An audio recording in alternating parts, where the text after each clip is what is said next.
बात करते हैं गुजरात की। गुजरात एटीएस ने आतंकी अलकायदा से जुड़े 4 आतंकियों को गुजरात और दिल्ली, इसके साथ साथ नोएडा से गिरफ्तार कर लिया है, जो सोशल मीडिया के जरिए युवाओं को कट्टरपंथी बनाकर के भारत के खिलाफ जिहाद में शामिल करते थे, उन्हें प्रेरित करते थे। पुलिस बनकर के किस तरीके से कनेक्शन की जांच की जा रही है, पुलिस का कनेक्शन कैसे सामने आया, पुलिस यहां पर किस तरीके से पड़ताल को आगे बढ़ा रही है, दिखाते हैं।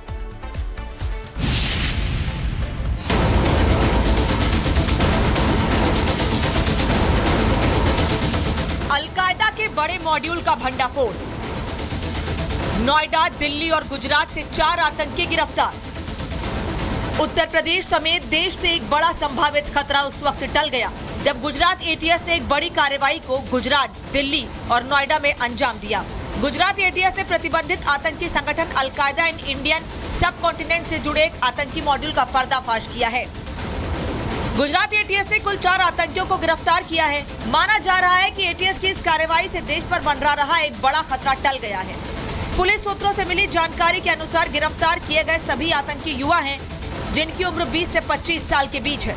सूत्रों के मुताबिक ये देश के खिलाफ एक बड़ी साजिश का हिस्सा थे और हमला करने के लिए इन्हें बड़े टारगेट और लोकेशन मिलने वाली थी। लेकिन इससे पहले ही गुजरात एटीएस ने इस आतंकी मॉड्यूल का भंडाफोड़ कर दिया।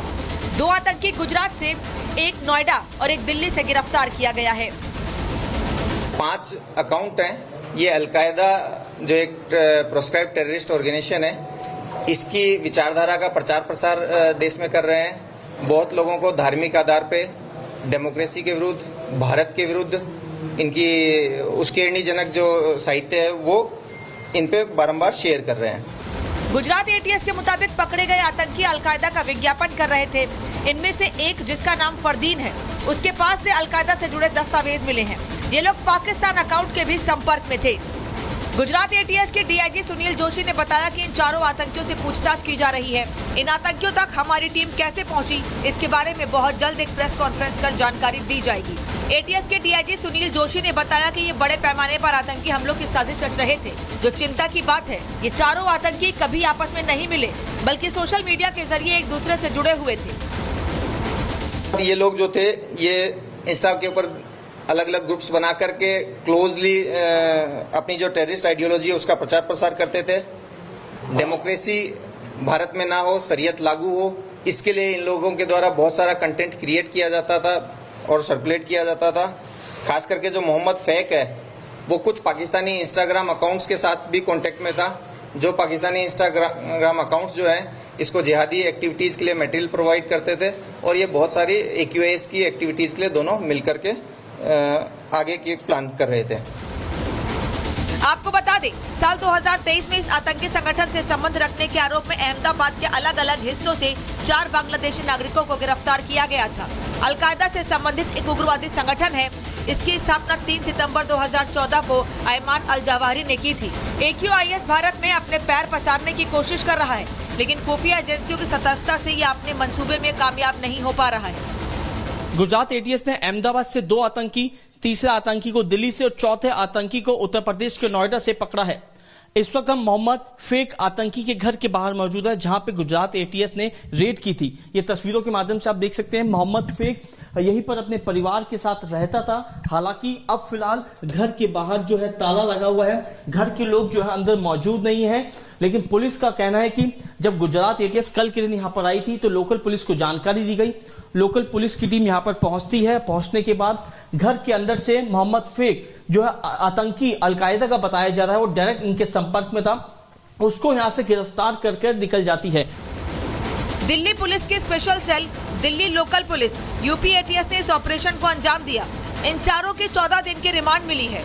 इनके बारे में ये भी बताया गया, ये 4 ऑपरेशन सिंदूर को लेकर तनाव फैले ऐसे कंटेंट पोस्ट करते थे, शरीयत लागू हो ऐसे प्रचार प्रसार भी करते थे।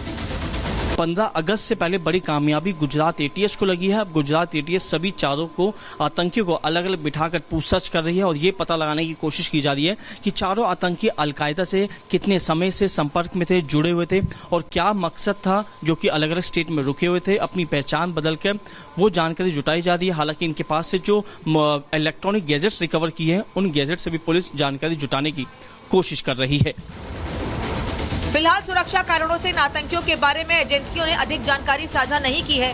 लेकिन माना जा रहा है कि जल्द ये आतंकी देश में कुछ बड़ी जगहों पर हमला करने की फिराक में थे। इन्हें संसाधन और टारगेट मिलने वाले थे, लेकिन समय रहते बड़े खतरे को खत्म कर दिया गया। Bureau report, Republic Bharat. और अब बात करते हैं गुजरात की। गुजरात एटीएस ने आतंकी अलकायदा से जुड़े 4 आतंकियों को गुजरात और दिल्ली, इसके साथ साथ नोएडा से गिरफ्तार कर लिया है, जो सोशल मीडिया के जरिए युवाओं को कट्टरपंथी बनाकर के भारत के खिलाफ जिहाद में शामिल करते थे, उन्हें प्रेरित करते थे। पुलिस बनकर के किस तरीके से कनेक्शन की जांच की जा रही है, पुलिस का कनेक्शन कैसे सामने आया, पुलिस यहां पर किस तरीके से पड़ताल को आगे बढ़ा रही है, दिखाते हैं आप।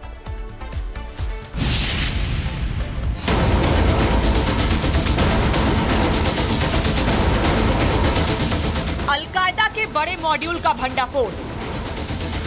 नोएडा, दिल्ली और गुजरात से 4 आतंकी गिरफ्तार। उत्तर प्रदेश समेत देश से एक बड़ा संभावित खतरा उस वक्त टल गया जब गुजरात एटीएस ने एक बड़ी कार्रवाई को गुजरात, दिल्ली और नोएडा में अंजाम दिया। गुजरात एटीएस ने प्रतिबंधित आतंकी संगठन अलकायदा इन इंडियन सब कॉन्टिनेंट से जुड़े एक आतंकी मॉड्यूल का पर्दाफाश किया है। गुजरात एटीएस ने कुल 4 आतंकियों को गिरफ्तार किया है। माना जा रहा है कि एटीएस की इस कार्रवाई से देश पर मंडरा रहा एक बड़ा खतरा टल गया है। पुलिस सूत्रों से मिली जानकारी के अनुसार गिरफ्तार किए गए सभी आतंकी युवा हैं, जिनकी उम्र 20 से 25 साल के बीच है। सूत्रों के मुताबिक ये देश के खिलाफ एक बड़ी साजिश का हिस्सा थे और हमला करने के लिए इन्हें बड़े टारगेट और लोकेशन मिलने वाली थी। लेकिन इससे पहले ही गुजरात एटीएस ने इस आतंकी मॉड्यूल का भंडाफोड़ कर दिया। 2 आतंकी गुजरात से, एक नोएडा और एक दिल्ली से गिरफ्तार किया गया है। 5 अकाउंट हैं। ये अलकायदा जो एक प्रोस्क्राइब टेररिस्ट ऑर्गेनाइजेशन है, इसकी विचारधारा का प्रचार प्रसार देश में कर रहे हैं। बहुत लोगों को धार्मिक आधार पे डेमोक्रेसी के विरुद्ध, भारत के विरुद्ध इनकी उश्केरनीजनक जो साहित्य है वो इन पे बारंबार शेयर कर रहे हैं। गुजरात एटीएस के मुताबिक पकड़े गए आतंकी अलकायदा का विज्ञापन कर रहे थे। इनमें से एक, जिसका नाम फरदीन है, उसके पास से अलकायदा से जुड़े दस्तावेज मिले हैं। ये लोग पाकिस्तान अकाउंट के भी संपर्क में थे। गुजरात एटीएस के डीआईजी सुनील जोशी ने बताया कि इन 4 आतंकियों से पूछताछ की जा रही है। इन आतंकियों तक हमारी टीम कैसे पहुंची, इसके बारे में बहुत जल्द एक प्रेस कॉन्फ्रेंस कर जानकारी दी जाएगी। एटीएस के डीआईजी सुनील जोशी ने बताया कि ये बड़े पैमाने पर आतंकी हमलों की साजिश रच रहे थे। जो चिंता की बात है, ये 4 आतंकी कभी आपस में नहीं मिले, बल्कि सोशल मीडिया के जरिए एक दूसरे से जुड़े हुए थे। ये लोग जो थे, ये इंस्टा के ऊपर अलग अलग ग्रुप्स बना करके क्लोजली अपनी जो टेररिस्ट आइडियोलॉजी है उसका प्रचार प्रसार करते थे। डेमोक्रेसी भारत में ना हो, शरीयत लागू हो, इसके लिए इन लोगों के द्वारा बहुत सारा कंटेंट क्रिएट किया जाता था और सर्कुलेट किया जाता था। खास करके जो मोहम्मद फैक है, वो कुछ पाकिस्तानी इंस्टाग्राम अकाउंट्स के साथ भी कांटेक्ट में था। जो पाकिस्तानी इंस्टाग्राम अकाउंट्स जो हैं, इसको जिहादी एक्टिविटीज के लिए मटेरियल प्रोवाइड करते थे और ये बहुत सारी AQIS की एक्टिविटीज के लिए दोनों मिलकर के आगे की प्लान कर रहे थे। आपको बता दें, साल 2023 में इस आतंकी संगठन से संबंध रखने के आरोप में अहमदाबाद के अलग अलग हिस्सों से 4 बांग्लादेशी नागरिकों को गिरफ्तार किया गया था। अलकायदा से संबंधित एक उग्रवादी संगठन है। इसकी स्थापना 3 सितंबर 2014 को अयमान अल जवाहिरी ने की थी। AQIS भारत में अपने पैर पसारने की कोशिश कर रहा है, लेकिन खुफिया एजेंसियों की सतर्कता से ये अपने मंसूबे में कामयाब नहीं हो पा रहा है।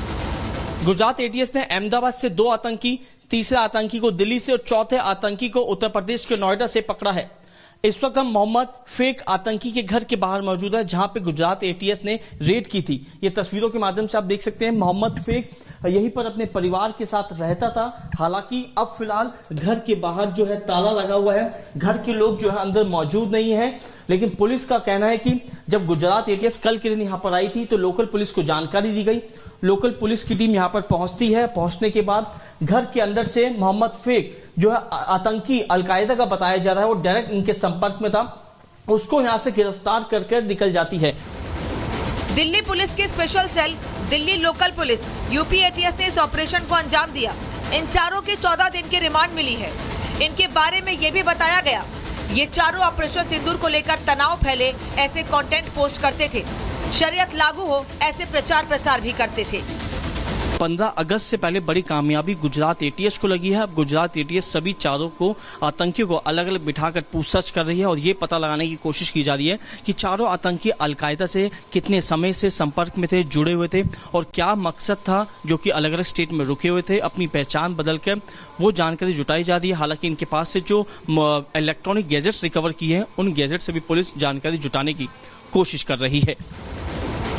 फिलहाल सुरक्षा कारणों से इन आतंकियों के बारे में एजेंसियों ने अधिक जानकारी साझा नहीं की है, लेकिन माना जा रहा है कि जल्द ये आतंकी देश में कुछ बड़ी जगहों पर हमला करने की फिराक में थे। इन्हें संसाधन और टारगेट मिलने वाले थे, लेकिन समय रहते बड़े खतरे को खत्म कर दिया गया।